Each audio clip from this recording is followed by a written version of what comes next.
right, I'd like to welcome everybody here to our first CIM University event for 2021. My name is Scott Abbott, and I'm the Executive Director of the Sacramento Running Association. The Sacramento Running Association is the organization that puts on the California International Marathon, which is why we're all here.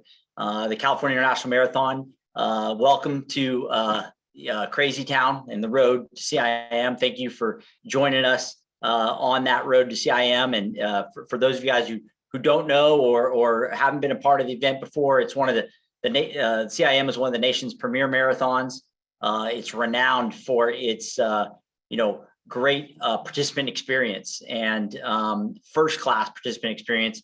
And the organizers of the event take great pride in trying to provide a platform for achievement for every participant, regardless of your level, whether you're running your first marathon or your fastest. And a big part of that is not just the race day experience, but it's being on that road to the event with all of our participants to help them have the best possible experience they can, the best possible performance they can at the event. And a big part of that are trying to provide as many resources available to the participants. And this CIM University is a big piece of that, one of the many resources that we provide, and maybe one of the most important. So thank you guys for being here with us tonight and being a part of that journey to the start of CIM. These CIM Universities are monthly education series. We've got expert panelists that will speak on a lot of different important topics that will help you prepare for this event to have your best performance at CIM. Today's topic specifically, our first installment of the CIM University, is titled Best Practices for Marathon Training. And really, we've got a great experienced panel of coaches. They're going to go over some really general guidelines to help you kind of navigate the training plan, the training process of getting ready to have your best possible performance at the California International Marathon in December. Training programs have kicked off, so this is a great time to really start talking about that about training and things that you should be doing in training to help you have that great performance. We want this to be an open conversation tonight. We do have panelists, but there's a lot of people obviously on this Zoom. In the past, we've done this in person and then broadcast it live. What COVID has brought us over the last year is new opportunities, and this being able to do it over Zoom, I think opens the door to more people to be a part of this, a more fruitful conversation. And so we're really excited to be able to do this. So a few ground rules about how kind of things are going to work on Zoom. We've got everybody muted right now. That's just the best way to kind of manage 100 plus people on this Zoom. Our panelists, I will kind of facilitate this conversation with our expert coaches. And if you guys have questions, though, that's a big part of this, and we want to answer those questions.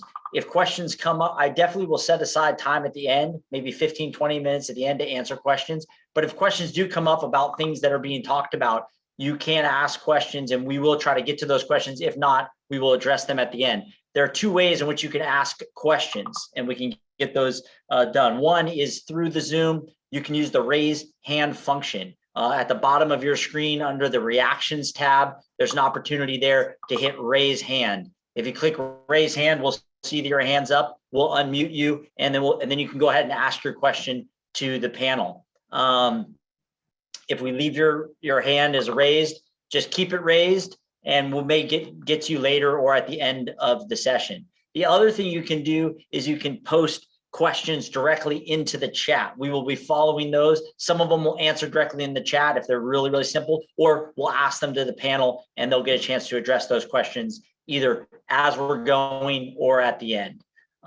And then finally, we are going to, this Zoom is being recorded, and then we will broadcast it on our YouTube channel, the Sacramento Running Association YouTube channel, and that will be online. So if you are watching this after the fact, you can go ahead and post questions in the comments on the YouTube, and our coaches will go back in and we'll answer some of those questions over the following days after this CIM University. So lots of opportunities, and that's a big part of this is we want to be able to answer your questions. We're going to talk about some general guidelines, but ultimately we want to make sure we get your questions answered. So with that, I'd love to kick off this CIM University best practices for marathon training. And where I'd like to start is by introducing our great panel of coaches that we have that are going to be talking to you about your marathon training. So I'm going to call on them and they can introduce themselves. And let's start with Sean up there. He's in the right-hand corner of my screen. What's up, guys? My name is Sean, and I work here at the Fleet Feet stores in Sacramento, Davis, and Elk Grove. We're super lucky to have CIM as our hometown marathon, and we're also very, very lucky to have the official CIM training program every year. Many of you are probably in our program, and some of you may not, but what we do is sort of set the tone for CIM training for the season. So we just kicked off both our in-person and our online programs, and our runners are taking on their third week of training now. We have runners of all different levels. There's so many of you on here tonight. I'm sure some of you are probably taking on, your first marathon ever. Frankly, might be a little intimidated. Many of you may have done a bunch of marathons, and this might be your first marathon since the pandemic, right? But either way, we have resources for you and answers to your questions tonight. Without saying too much right now, one thing I think would be cool is if you're planning to run your very first marathon ever at CIM, just post it in the chat. Sometimes it's nice to just see how many other people out there are kind of taking on that same challenge as you are. Also note that CIM has a great first-timers group, for first-time marathoners as well. So go ahead and pop that in the chat and get some camaraderie going to kick this thing off. Thanks, Sean. And next on my screen up here is Jeremy. Hi, everyone. My name is Jeremy Donati. I'm a coach with Fleet Feet. I've coached with Fleet Feet for 5 years. It will be my 8th CIM this coming season. So I will be training alongside my trainees. Running is just a passion of mine that I've come to love over the last 10 years. I have a professional career, and so I just enjoy helping people achieve those goals, whether or not it's a first-time marathon or trying to achieve a PR or a BQ. So I'm excited to be here, excited to start the new CIM training.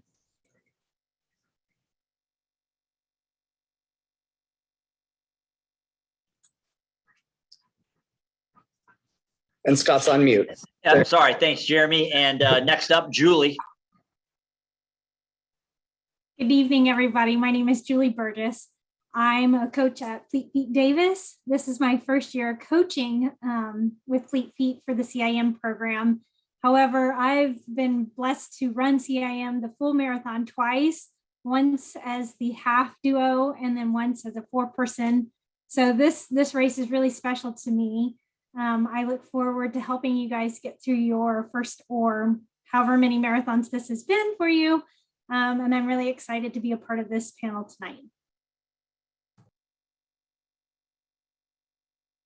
Awesome. Thanks, guys. As you can see, we've got a really great, experienced group of coaches that, has worked with runners of all levels. So regardless of you're on here running your first year fastest, we've got people that can help answer those questions. And so let's dive right in. I think the best place to start, I'll actually maybe start with you, Sean, is really just talk about the importance of a training plan and just the value that has in terms of following a plan, a systematic plan, and the kind of the dynamics that are in play in a plan that help really prepare you best for a marathon. Yeah, I think that's a great place to start as well. Taking on a marathon is not an easy task, right? I mean, it's a long way to run, while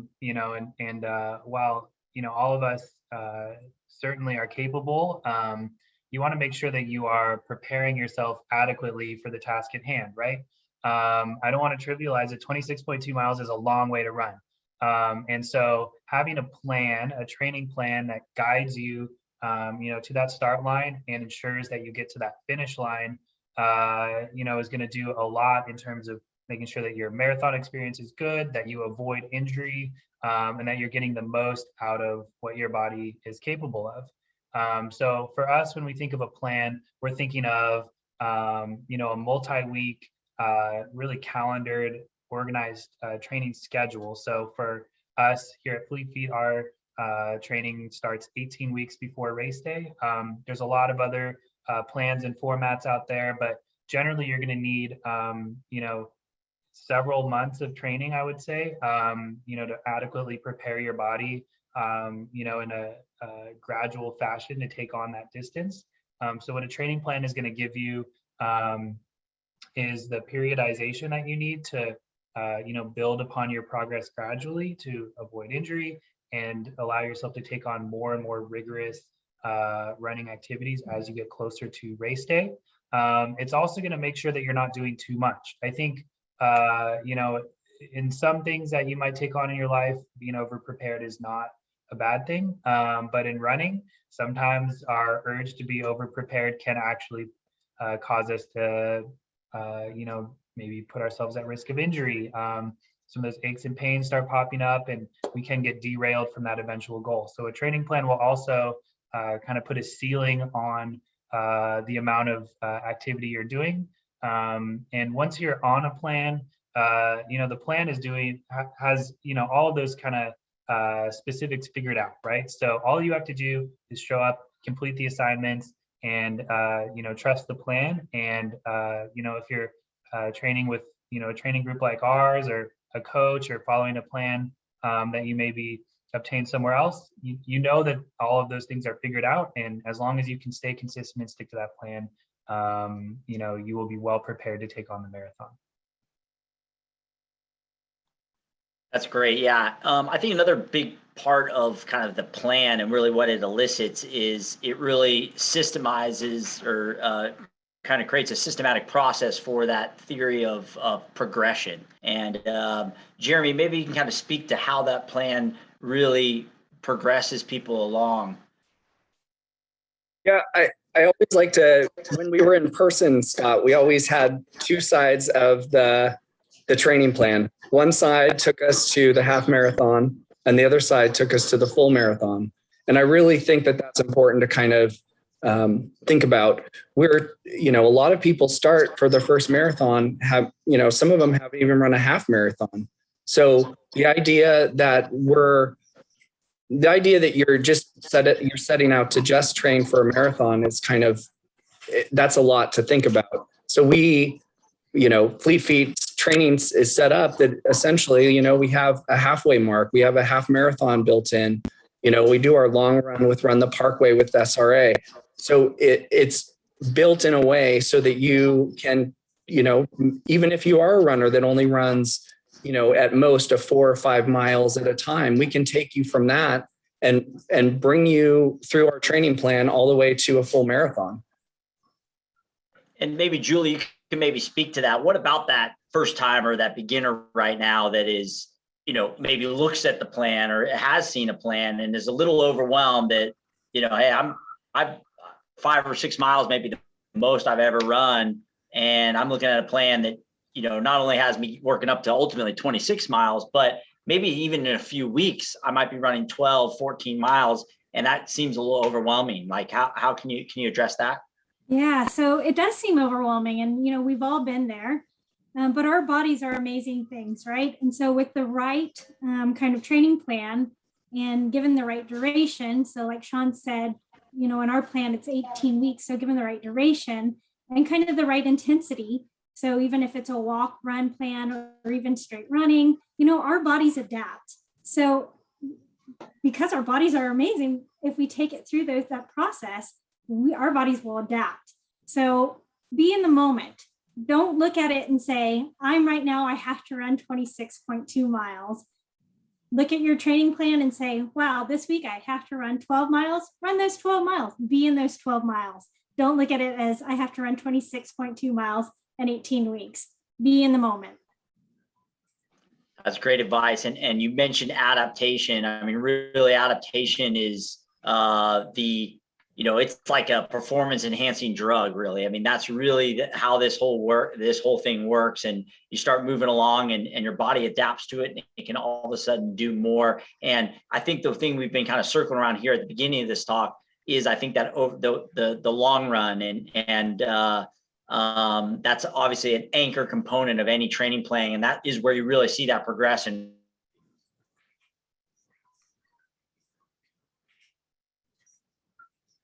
Importance of the long run and why that's in the training program and how that progression and adaptation works with the long run specifically.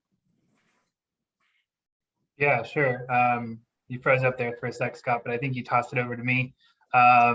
Yeah, I can talk a little bit about the long run. So when we think about the training plan as a whole, we're always thinking about it as sort of like a stairway towards that eventual goal, right? So if you think about stairs in a building, right? Like, you have to get to the top floor, but you need to do that one gradual step at a time, right? So when you think about the long run, it's those small steps eventually leading you to that longer distance. So in our plan, for example, we'll start, around 8 miles. Other plans may start lower or maybe a little bit higher than that. But you don't need to start with high mileage right off the front. Like Julie said, like you have so many weeks to get to that 26.2 mile distance that you don't want to jump in all at once. You want to, make sure that you're getting the quality runs in early on. That will set the foundation for those longer runs as you get, like the word that Scott used, adapted to the rigors of training, right? So the long runs also allow us to practice our aerobic energy delivery system. So that aerobic system is responsible for allowing us to perform an endurance activity. So any sort of long physical activity that you might do, kind of thrives in that endurance zone. So you have to practice, performing work in that zone. And that's what we do during the long runs, right? So on race day, your body is it's like a well-oiled machine, right? It can run all day if it's given the proper fuel and you've kind of trained it to be able to do all of that in its sort of endurance energy delivery system. And because it's being so efficient, you won't run out of gas. You'll just be ready to cruise for that whole distance. So, but you can't get there all at once. And so that's why we do it, in gradual pieces, one step at a time. Thanks, Sean. And what about like pacing on long runs? I know that's a question that a lot of people have, and just like, is that one where you're really trying to practice your marathon pace the whole time you're out there, or is that one you're trying to take easy? Jeremy, maybe speak a little bit about pacing, as it relates to the long run specifically. Yeah, so there can be a component of the long run that has your goal marathon pace, but a lot of your long runs, 80% of your long runs are going to be a nice, easy pace. You should be able to have I go out on Saturday morning and I have running friends and we go out and we talk the whole time. So you should be able to have a conversation through your long run. Your heart rate shouldn't be, it shouldn't be that high. You should be able to have a full conversation while running. If you are training for, a second or a Boston qualify or a PR, there will be components of the long run where you do want to practice your goal marathon pace. And those periods of the long run will progress. You might start with 3 or 4 miles of the long run being at goal marathon pace. And that might progress up to, I top out at 10 miles at my goal marathon pace. But there's all sorts of different levels. And if you're just starting out as a first-time marathoner, you won't necessarily have any, goal marathon pace in your long run. It'll be just about getting miles and time on your feet, just having your body become acclimated to being on your feet and running for long periods of time. Yeah, I think that's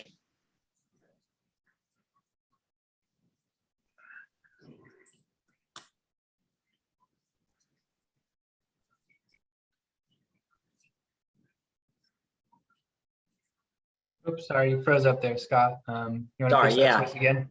Yeah, sorry. No, that was a great point that was made. And I think the other thing I think is a big thing with the long run, and I think it goes back to the plan, and people kind of look ahead. And a huge question that we get a lot is about how far you run on your longest long run. Mm-hmm. And Yeah, so we do see that a I know lot. we addressed that question about, is 18 miles enough for some plans, or is 20 enough if I'm trying to run 26 miles? Yeah, we do see that a lot. And, you know, I think when we think about, you know, the way that our bodies work, I think one of the things to remember is that, you know, our bodies are always adapting to the stress that we put them under to achieve more than, you know, the stress that we put them under, you know, at a prior time, right? So let's say we run that 20-mile run or that 18-mile run. At that point, our bodies are like, I need to be prepared to run 20 miles, 22 miles, 26 miles. Like, we're doing some serious mileage out here. And so you're building back stronger each time. So, you know, if you give your body the stimulus of running, you know, over 20 miles or even 26 miles before race day, you're really starting to prepare yourself for something much longer than a marathon, right? So, you know, the research has shown that once you hit that 18 to 20 mile distance, the physiological adaptation that you're getting at that point is really sufficient to you know, run for the duration of time and the distance of a marathon.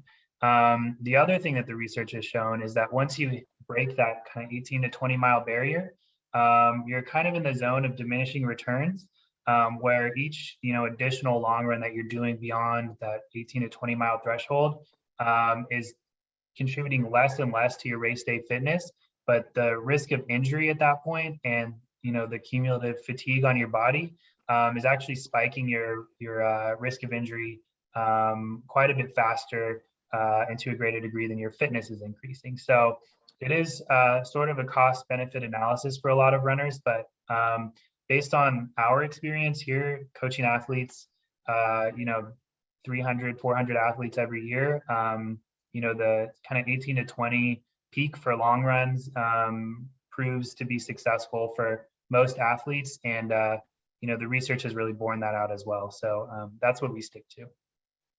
Yeah, that's an excellent answer to that question, you know, and I do think that there's an element of that. I think we're all type A and we want to try to ensure a result for ourselves. And also we get excited about the progression and we get excited about that adaptation. And we get to the 18 and we get to the 20, and then we kind of want to keep checking those boxes. But I do think that that's some of the magic of the marathon. Like, that's why we buy the sticker for the car that says 26.2. is there is a little bit of that unknown, and that challenge comes in those final 5 or 6 miles. Really, a lot of people say that's where the race begins. And a big part of what training is doing, as you said, Sean, is to try to create efficiency up to 20 miles so that you can really be prepared to take on the challenge of those final 6 miles. And, you know, I don't know how many people I've talked to that had rough marathons or they were hurt before the marathon. And I learned that it's like, well, I had this great 23 miler a few weeks ago. And I kind of want to tell them, like, well, that was your marathon. I mean, you get, you know, that was your day. You know, you only get so many of those. And even that 20 miler is really pushing those upper limits. And it's important that we recover well from that, but then not try to go and tap that again multiple times or go beyond that. And I think you answered that question really well. Julie, staying with the long run and just kind of runs in general, I think this idea of, and a big part of what we talked about, joining it having a plan and having that systematic plan to follow really helps keep the bumper rails towards the goal of finishing a marathon or running your best marathon. But also, what about running with other people or being a part of a training group? Is there, like, talk a little bit about the esprit de corps that comes with running with other people and how that can help spur you along and be advantageous to your training? Sure. So when I coach, you know, the very first day that I get our runners together, the very first thing I do is I make everybody introduce themselves and kind of pair off into groups where they think that they might be the similar pace groups, right? So that they can go out and run together. Not only that, but I also make sure that they're kind of looking out for each other for safety reasons and making sure that everybody's doing well during those runs, because I'm only one person, so I can only run and keep my eyes on these runners, you know, once or twice throughout the run. But having a partner or having multiple partners out there while you're running really keeps your spirits up, because if I'm having a bad day out there, or if I need something, somebody's right there saying, hey, Julie, keep going. We only have a couple more miles to go. Or if I have forgotten a gel or something, they say, oh, hey, I have an extra one. Here you go. There's always a buddy out there that keeps your spirits up. Because you know what? They're going through the same process you are. So they know the pain that you're going through, or they're having the same kind of great run that you're having. So having a partner is very important to the process. Although there's having individual runs are good too. So if you're an individual runner, that's okay too. Yeah, that's the beauty of preparing for the marathon, is that there are so many miles to be run over the course of 18, 20 weeks. And, it's important to share those miles with other people. I think they help keep you accountable. But then there's a lot of those lonely miles that are important too, because you're going to get into lonely stretches on marathon race day where you're going to kind of be in your own head, and you want to have had to power some of those out by yourself as well, to really kind of, be able to callous your mind to be able to handle some of those lonely miles en route to 26.2.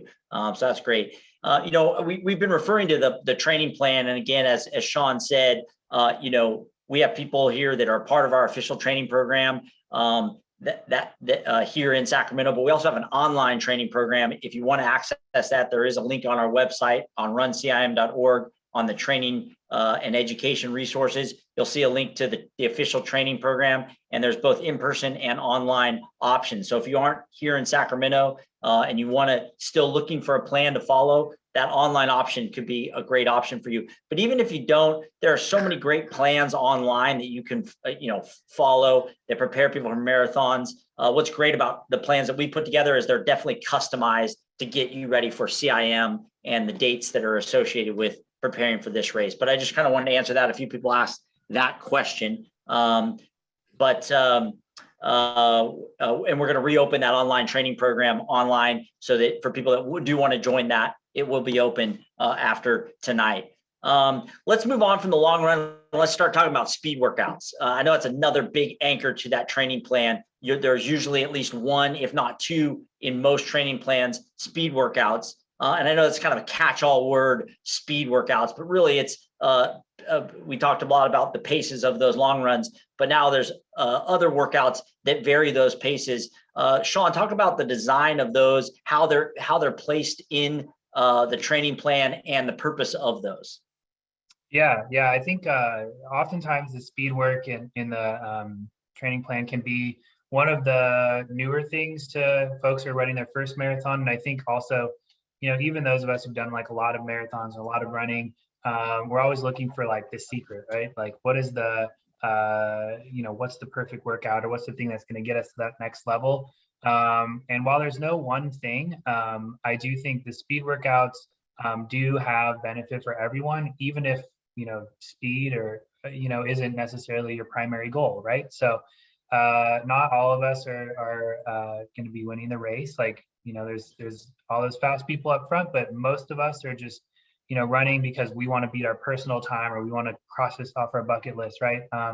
And so the speed work is really there to, once again, like provide another stimulus for your body to get stronger and more capable. So I talked earlier about, wanting to stay in that aerobic zone, while you're doing your longer and longer activities.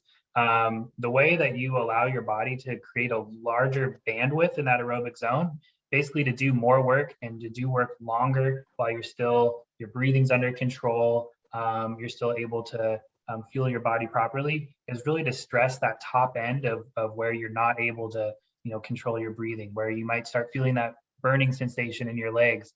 The speed work is really there, designed to kind of widen that aerobic band, so that when you are running your marathon pace for those longer distances, you're obviously running a little bit slower than you are in your speed workouts, and it should feel very relaxed, very comfortable. And for those of you who are looking to get faster, speed workouts are useful on race day because they're pushing you to become, to work on your running form, right? To lock everything in, to really get those efficient movement patterns down, to build strength and explosivity. I think hill repeats are certainly part of that speed workout category. And, the best way to become better at running hills, and there are some hills on the CIM course, is really to practice running on hills as well, and run them harder, run them faster, really exaggerate, the effort level, the speed, the pace that you're going to be doing on race day, so that when you're out there on race day and everything's a little bit dialed back from the intensity of your speed workouts, it feels very in control. You feel capable. You've done something harder, and you've done it consistently over a long period of time. And so, you're not intimidated by, the need to run a little bit faster than your easy run pace, or power up a hill. Yeah. And I think that's great. I think the idea of stretching the band is really, really important. We talk about you getting those long run paces, and you start to feel really comfortable. And then if you want to be able to start to increase, what that bandwidth is and your pace range, that speed work really kind of helps push that one end. And then it kind of makes that marathon pace actually seem a little bit slower. You talk about some different types of workouts, and we'll get into those in a second. But Julie, maybe you can address, like, let's just say someone's like, hey, I don't really care about speed. Like, I just want to finish a marathon. I want to run 26 miles. I don't care if it takes me, how long it takes me, as long as I make it under the cutoff. So what do I need to do speed workouts for? Sure. So regardless if you are the fast burner or you're at the very back of the pack, we all have what's called a fast twitch muscle. And so what those are responsible for are those sudden bursts of energy. And so when we build those kinds of muscles up, we are improving our running economy, right? And so with that, we're expending less energy. And so regardless if I'm running at the back of the pack, it now becomes an endurance run for me. And so the longer I'm out there, the longer I'm going to need that kind of energy, where I'm expending less energy so that I can finish that race. So now I have 26.2 miles. It's going to take me a longer time. So we kind of need that, right? And so that's why these speed workouts are important, even for those that are at the back of the pack. Regardless if it's going to be, it's going to take you 3 hours to finish the race or 6 hours, we need those muscles to kind of help us with our energy to get to the finish line. And Jeremy, maybe speak a little bit about the importance of pacing and how the speed work types of workouts, those different types of workouts that you do in those speed workouts, really kind of help you dial in your pacing and really help with pace discipline. Sure. In our plan, we actually start with a 5K time trial. And the 5K time trial is geared, helps people kind of refine what their pace should be for, say, 800s on the track, or, 200s or 400s, or, mile repeats. And it goes all the way, we use a calculator that, I'm sure SRA has as well, and Sean can share. But it lays out your paces for all lengths of distances. So it's actually quite amazing, because I've run time trials and then run those distances to see if it's actually accurate. And a lot of times it's very accurate. So those calculators can tell you, okay, your easy long run pace, you ran a 25-minute 5K, your easy long run pace should be 9:30. Your speed work, for 400 or 800 intervals should be at a 7:30 pace. So it's giving you that whole variation, the whole gambit of running paces that you would actually use through your training program. So pacing is really important. And I think knowing where you are is really important too, because if you know where you are, you know where you can get. And if you know where you are, you know how you can run and the pace you can run at. First time runners come to me and they're like, I want to qualify for Boston. And I'm like, okay, that's a great goal. What's your Boston BQ time? Oh, it's 3:05. Okay. Well, do you know what that means? That means you have to run a 6:50 marathon pace. What have you done? So knowing your paces actually, I think, make running the marathon more tangible and make it more accessible, right? I actually haven't even qualified for Boston yet. And so knowing where I'm at and knowing what my paces are and knowing what I could expect from a marathon, you're not going to train for one pace and end up at the marathon running another. It just doesn't work like that. So knowing your pace actually kind of sets some expectations, I guess you could say. I'm not gonna train at a 3:30 or 3:40 pace, and I'm not gonna run a 3-hour marathon. So pacing is very important. I think in knowing your pace and starting out program and starting out your training, knowing your pace and knowing what you should be running your long run at and what you should be running your speed workout is really important to know. Right, yeah, thanks. And you referenced a calculator there. We'll try to get that posted, a link to maybe that calculator, either in the chat or if not afterwards on YouTube in the comments. We'll get that a link to that pace calculator, because that's really important. Honestly, everyone on this Zoom, just by being here, you're obviously really serious about your preparation for the marathon. If you're able to follow a plan, systematically, you're able to stay healthy, you're going to be in good shape when you get to that starting line. And really, one of the things that can derail or also ensure a great performance is your ability to be disciplined with your pacing. And I do think a few things we're circling around here between how you manage your long runs and then how you address doing different types of pace work during the week. Some of the speed work and the faster stuff is really just helping you dial in pace and dial in what your marathon pace is. And then if you can be really disciplined with that on race day, if you've prepared properly, you're going to have a great day. People who prepare properly and then pace goes out the window on race day, then they can derail a lot of good preparation. And in one of our later installments at CIM University, we'll dive in a little bit more on how to manage your race and how to pace properly. But a lot of that stuff is practiced through those speed workouts. Okay, so we talked about the long run. We talked about the speed workouts. I think those are the anchors of a lot of training plans. I think that is what gets everybody excited when they look at their weekly plan. It's like, hey, how far is my long run? What's my speed workout look like? But also there's a lot of other work that needs to be done. And so maybe kind of address all the other miles, all the easy running that you're doing kind of to bridge the gap between those long runs and those speed workouts. Sean, maybe you can kind of start with that and how those, what place those have in the training plan in preparing for the marathon. Yeah, absolutely. And I did see a question pop up in the chat about this also. So I'm really glad we're covering this. Sort of in between easy runs are really what connect the whole plan together, right? So the speed workouts, there's a lot of focus on that, and of course the long run. But in between, there's just a lot of, sort of like honestly homework runs. I think sometimes we call it that, and we're joking, but a lot of times it actually does kind of feel like homework. But as we know from, school, like doing the homework will prepare you, for the exam, just like doing the in-between runs, those easy runs on your own throughout the week will prepare you for race day. And the reason is that you're practicing your craft, right? So your job is to become as well versed in running as possible over the duration of your training plan.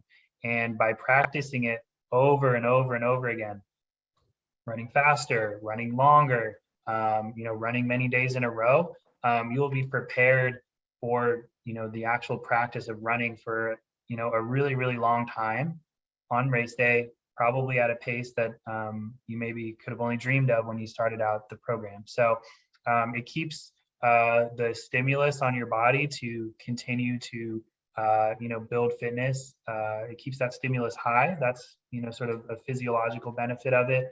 Again, it's practicing your aerobic energy delivery system. That's another physiological benefit of it.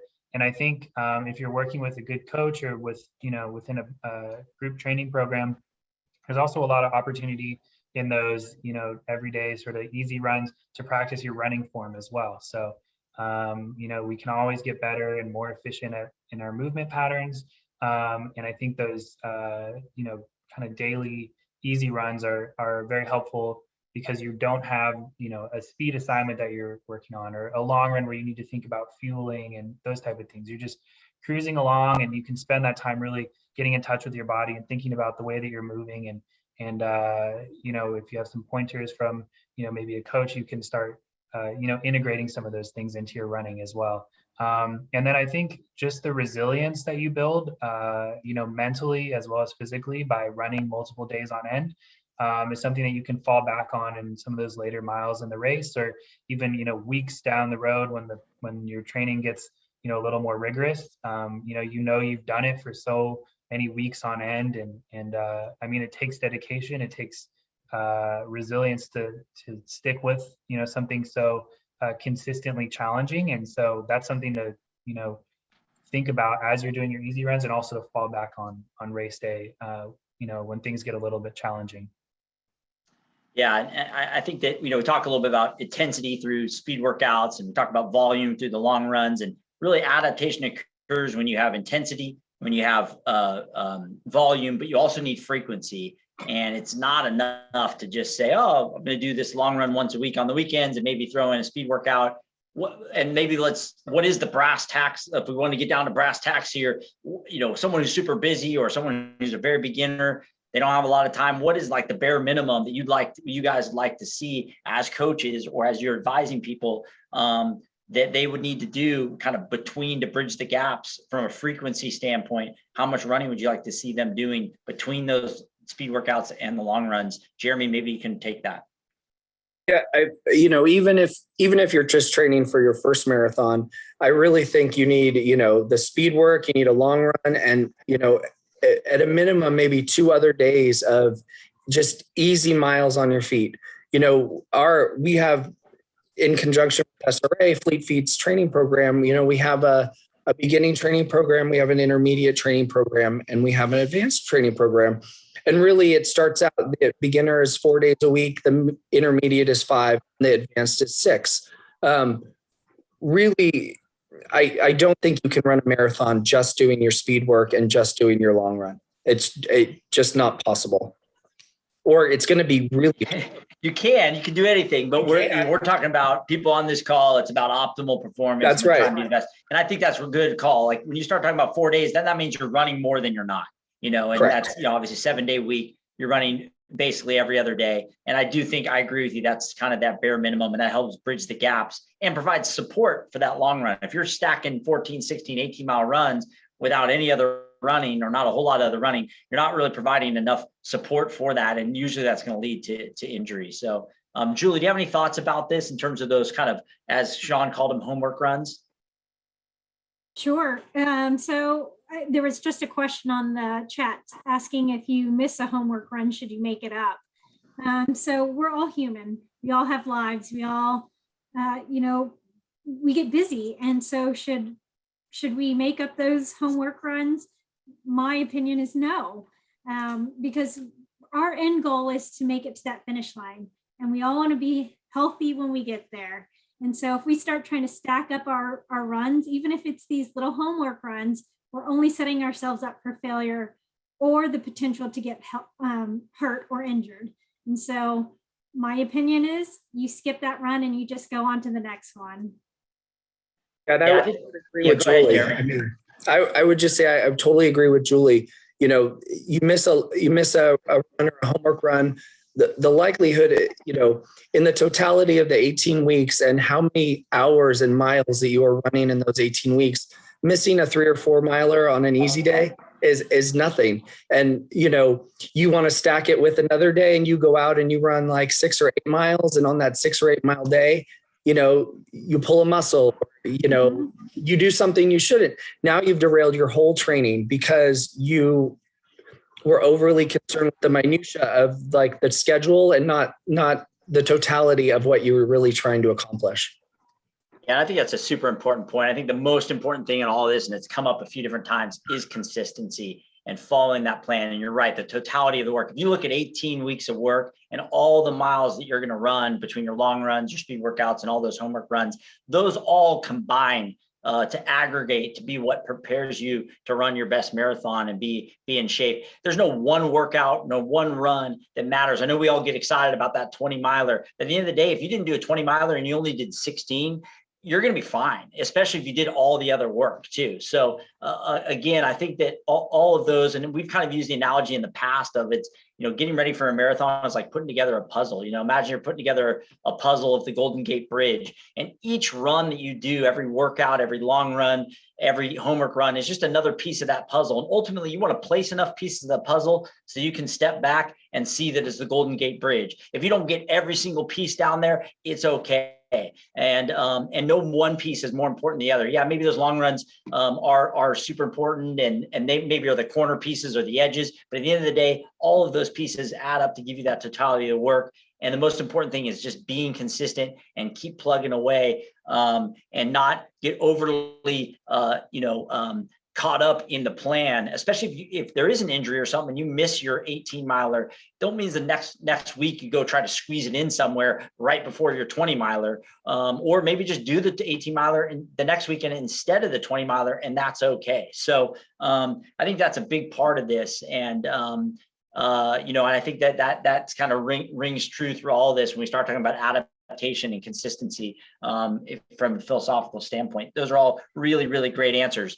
We've got about 15 minutes left. I definitely want to start to get to a lot of these questions that are out there. We'll try to circle back to some other things, but I know there's been some questions that have been thrown in the chat. Let's start to get to those. And again, if you want to ask a question to the panel, not through the chat, go ahead and use that raised hand function on your reactions, the reactions tab. Just hit raise hand and we'll call on you. Otherwise, we'll get to them on the chat. There was a question here, guys, about gym, weight training, cross training. That always comes up. Jeremy, why don't you just kind of handle that question as it comes up? So that's always a big concern to people. If people are regularly at the gym and now you're having to focus on running, people get kind of overly concerned about keeping up their other physical activities. And you have to acknowledge the fact that you're in a training cycle, right? And as part of the training cycle, your focus is on running. It's not on weightlifting. It's not on cycling. So those activities need to take a back seat to your running. Having said that, you do have cross-training days in most of the schedules out there. There's cross-training days. So if you are a cyclist, go ahead and cycle. What I would say is don't take up any cross-training that you haven't already done, right? Don't go out and decide that you're going to be a swimmer. And swimming is actually a great cross-training, but I would go out there and probably drown. So you just don't take up any cross-training activities that you haven't already taken up, that you're not already doing in your regular exercise pattern, So I would just don't go too crazy on the cross training. The cross training is just a mechanism to keep you active and keep your muscles moving. It's not a mechanism for gaining more fitness, right? Our fitness is going to be gained through our running, through our 4 days, our 5 days, or our 6 days a week. Yeah, and that cross training can also help if you do get a nick or something and you got to take some days off. That's when the cross training can really come in. It can kind of help you maintain some fitness until you're able to get back out there and run. But ultimately, the best way to get better at running, especially for something hyper specific like a marathon, is to run. And we want to try to make it much of that as specific as possible. And you don't want to try to add in too many extra stimuli, especially as an avenue, like Jeremy said, to add fitness. If it's one way to just kind of supplement, that's okay, but we're not trying to add fitness there. So these are all great questions we got on here. There was a question about, which I definitely think is local focused right now for sure about the air quality and options that people maybe have. And if they are starting these training plans and these homework runs and they're missing out on a few, what is the best way to kind of deal with, either using cross training or finding other avenues to run, treadmills and different things, but also just kind of dealing with the failure to launch a little bit right now on these training plans with some of the smoke issues that invariably are coming up this fall. Yeah, I can jump on that one real quick, and you guys feel free to back me up there. But yeah, I mean, I live in the Sacramento area, and it's super smoky right now, and just not healthy to exercise outside, right? So I think in some ways we can get a little too caught up in like the need to achieve, right? So going out there and running in the smoke may seem like a good idea in the near term, just because you want to check that box on your training plan, right? Like you want to get that run done and, move that much closer to your goal. But, the short-term benefit of, running in unhealthy air really doesn't pay off in the long term. There are all kinds of physiological, issues that can come up from doing that. So my recommendation would be to think about the cardiovascular and muscular stimulus that you were going to, achieve from any given run, and try to replicate that indoors in a place with, filtered air through some other kind of activity. So an example would be for a homework run, for example. Let's say you were assigned to run like 45 minutes to an hour, something like that, at a nice easy pace. Think about how hard you would be breathing for that. Your heart would definitely be beating. You'd be breathing, a little bit harder than when you're at rest, but you wouldn't be totally out of breath. To me, that sounds like, maybe like an online yoga session that you can do at home. If you're doing, a speed workout on any given day and it's smoky outside, consider transitioning to maybe some like a high intensity interval training workout of the same duration. And for the long runs, that can be a little bit difficult, but you can potentially work in maybe a couple different indoor exercises, that you can do using videos that you can find all over YouTube or on Fleet Feet's YouTube channel, for example, and just think about total time duration of activity. And the thing to remember is that your body doesn't understand mileage, it understands time duration of physical stimulus, right? So if you can replicate at least the time and the intensity level, you may not be getting the running in, but you're at least performing some of the same stimulus to your body. Good. There's some questions a little bit about, well, and I'll just kind of address this. Somebody asked about, and I think we basically just answered it, about the treadmill and doing obviously, I think running outdoors on road over varied terrain, it's the most specific, of what you're going to be trying to do on race day. So that's what you want to try to do. But if you do have to supplement some stuff on, especially some of those easy runs on treadmills, I think that works. It can work very, very well, especially if you're busy and you just want to get those runs in the evening or something like that. A treadmill can work for that. If you are local, we also, one of our partners, California Family Fitness, they're offering a 1 month right now special for people, and that could be an if you don't have access to a treadmill and you live here in Sacramento, that's a great opportunity as well. Sign up with California Family Fitness and you can use their treadmills for one of their 1 month specials. There's been some questions about injuries a little bit and dealing with injuries. That will be one of our next CIM universities. We actually have the next two. One is about fueling and hydration, which is a huge part, especially for long runs. When you guys are practicing your fueling and hydration on those long runs, we're going to really address that topic in depth at our next CIM University in September. So stay tuned for the date on that one. And then in October, we're going to really address injury prevention. And part of that, dealing with injuries, dealing with aches and pains, we're going to deal with some running form stuff in there as well. So that's a good one where we'll deep dive on those. But in general, I think dealing with injuries, and how you make those adjustments to your training, it's probably a lot of that same theme about maintaining consistency and just getting to the line healthy. But, maybe Julie or Jeremy, can one of you guys hop in about just making those adjustments to your training if you are dealing with aches and pains? Sure, Julie can jump in too. She can unmute as well. There we go. A lot of people, I've trained with a lot of people and they're like, oh, I have an injury, so I guess I can't run CIM. And the reality is not one specific, you can have an injury and then still be able to run CIM, but you just have to kind of modify your training plan a little. If you have to take off, a couple of days or even a week during your training plan, your race will be different, but you still will be able to run it. It's Julie, I don't know if you want to jump in here. You just have to you kind of have to be a little flexible with it. You can't be, a lot of people like, oh, I missed a long run and I'm injured now. I can't run. And it's I always tell my runners, listen to your body, but listen to your body honestly. So what I mean by that is when you get out there, you're going to be sore from running. I mean, the longer you go, the more sore you may be after a long run. And you may think that you've pulled a calf muscle or, but listen to your body honestly. Is it a pulled calf muscle or are you just really sore from a long run? Go home, foam roll, take a day off from your short runs. Rest is very important. That's a very important part of this process. After you've rested, listen to your body. Is it really injured? And if it is, then maybe we need to talk about pulling back from some of your training. But if it's not, then progress with your training. Yeah, that's good. And also go back to that, I think my puzzle analogy, again, our goal is to place enough pieces of the puzzle so that we can see that it's the Golden Gate Bridge. If the injury, and I think you always err to the side of caution, we want to get to the start line healthy.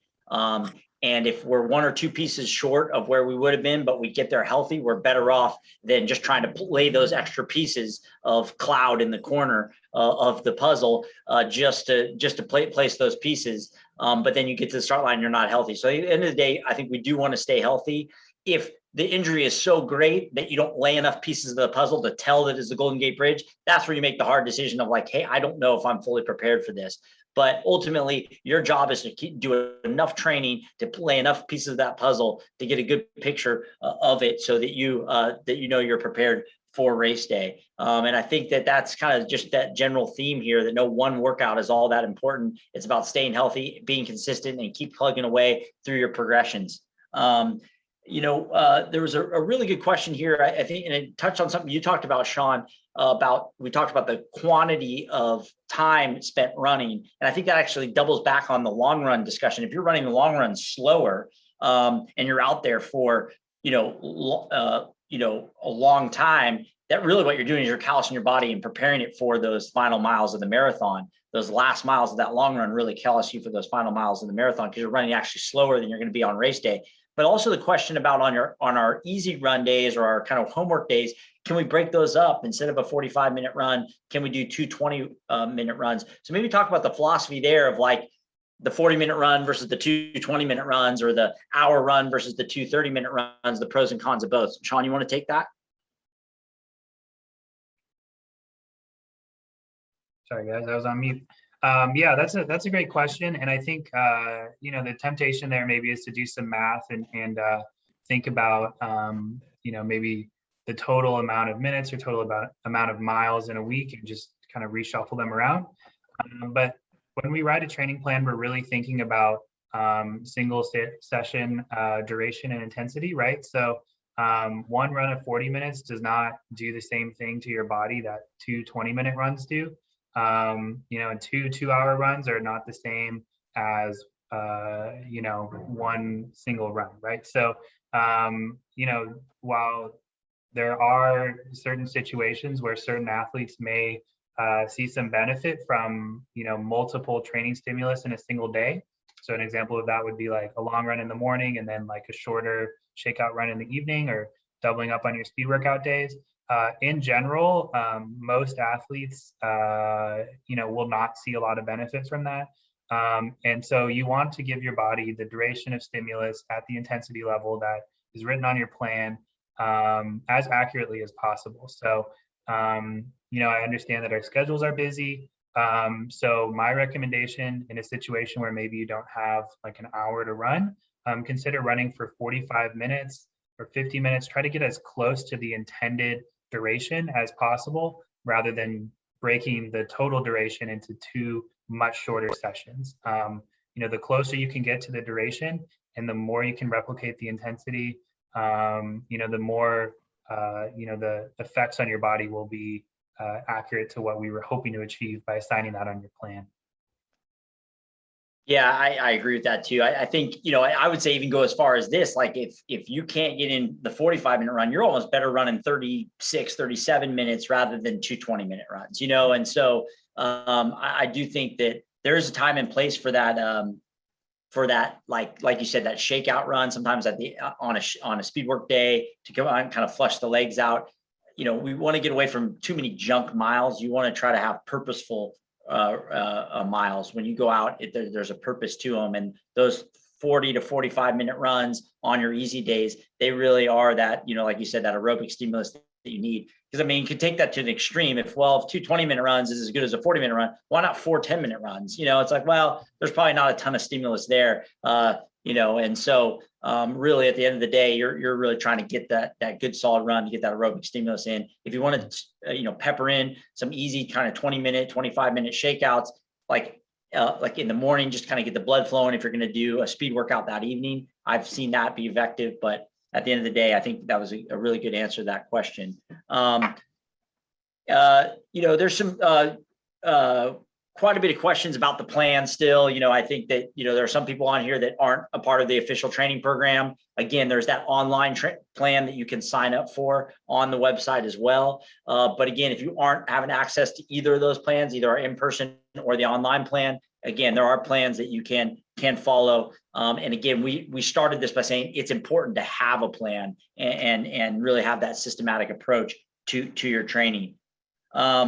I guess I just kind of want to do see if we can get one more question in here. In that plan, people talk about kind of switching between maybe a finish or an improve, or switching between, again, our official training program has finish, improve, and perform. Toggling between those, is that okay? I mean, or are you just kind of like on your track? Once you're on the finish track, you're a finish runner. Once you're on the perform track, you're a perform runner. What are kind of thoughts about that? Yeah, I always say, like, give it enough time for you to actually see whether or not it's working, whether it's enough, whether it's too much. But there's certainly no issue in realizing, like, okay, I'm responding really well to the training, like maybe I can take on a little bit more.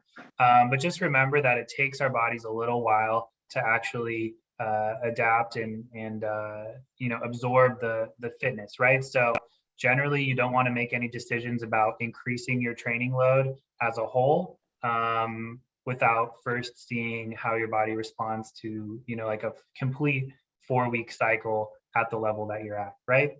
But, some of you may be feeling like right now, what you're doing is actually overwhelming. Like maybe you're in, week 2 or week 3 and it just feels like too much. I would say be patient, give it the full 4 weeks, maybe 5 weeks before you make any decisions about whether it's too difficult. Your body will adapt. It will adapt as long as you're giving it enough time to recover, right? And if you're following the plan, there will definitely be a recovery day on that plan. And if you're treating your body right and recovering from those runs, following the plan as it's written, at the duration and intensity and frequency that it's written, your body will adapt. And at that point, you can make decisions about whether you can do more or need to reduce how much you're doing. Okay, last question. And then, like I said, if we are going to post this on YouTube, and if you watch this and you have other questions, go ahead and post it in the comments of YouTube, and our coaches will answer it. And before we get to this last question, just in case people start to slide out, I just want to thank everyone for being here. Also, a big thank you to our panel for the work that they did, and the expert advice that they've been able to provide. Again, if you're still looking for training plans or to join the training programs that we have, you can find that information on our website. And it'll link to the Fleet Feet site. So the last question here, just there was a question about warm-ups and just the role that those play both on speed work days and your other days. How important are warm-ups and cool downs on your easy run days, and also then how those play into on the speed work days. If one of you guys wants to take that, we'll make that the last question, and then we'll see you guys again on the YouTube. And then again, thanks to everyone for being here. I think both Jeremy and I can both chime in on this. Warm-ups, again, end goal is to get us to the start line and to the finish healthy. And so warming up our bodies before any kind of a run is really important. I couldn't agree more. Look, if you're looking at speed work, right, you're not going to come to a track and immediately start running your 400 pace. You're going to warm your body up. You need to start, getting all your muscle groups warmed up and just, going through some dynamic drills and things like that. Really important to do that before you actually start your workout. Otherwise, you could end up with injury. I mean, really moving from 0 to speed, without having some sort of interim kind of warm up could lead to injury. So, and warm up across the board is very important for that, I think. That's a great point, guys. And I think just to like specifically related to the homework runs, on those days, it is important to do some dynamic drills, right? So we're thinking about things like walking on our toes, walking on our heels, like high knees, butt kickers, those type of things. However, on those days, keep your duration to the duration that's assigned, right? So if it says an hour, it's not an hour plus, 15 minutes of warm up, 15 minutes of cool down. It's an hour, right? However, if you see your speed workout day, generally it's written just with the speed workout portion on most training plans, not just the Fleet Feet plan, but most plans across the board. And just know that you will need to do some additional running before and after to make sure that you're really primed for that much more intense activity. Great. Actually, I did miss, I believe, Shika. Shika, do you have a question? I just unmuted you. I missed your raised hand there. Oh, no worries. Yeah, so I mean, I'm just kind of following up on the air quality and smoke stuff. And I know that Sean covered it or someone covered it earlier.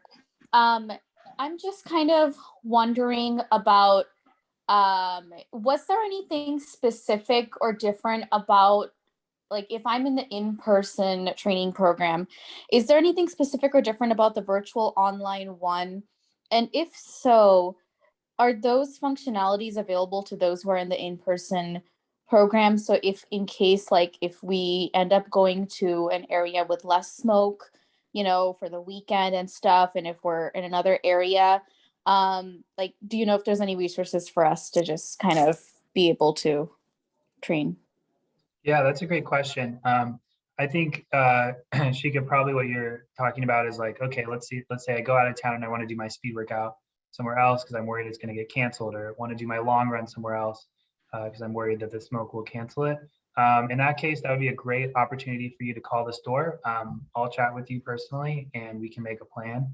And then, yeah, the online program does offer resources for those folks, the same types of coaching that you're receiving in person. So yeah, I would say like for some people, it makes more sense depending on their schedule or the location they live to work with a coach online. Remotely, for others, I think it makes more sense to work in person. But in general, if you are in the in-person program or any in-person program anywhere, communicate with your coaches. They'll be more than happy to explain ahead of time, what we have planned, and you can take that information and complete your runs on your own, or indoors on a treadmill, those type of things. And we're always here as a resource here at Fleet Feet. So you can always give us a call and I'll chat with you directly. All right. Well, thank you again to everybody. Great panel. This first panel, best practices. Our next one is going to be fueling and hydration. That will be in September. Stay tuned for the exact dates and Zoom link for that. That's all. You can follow on the Facebook page as well. There's a link to that. And again, you can go online. Hopefully tomorrow, that online training program will be back open again. So check back on that. So if you're still trying to join the online program or the in-person program, you can do that. Check tomorrow and we'll get those links up and running. Again, thank you to everybody and good luck in your training, and hopefully we'll see you out on the trail or next September at our next CIM University. Thanks, guys.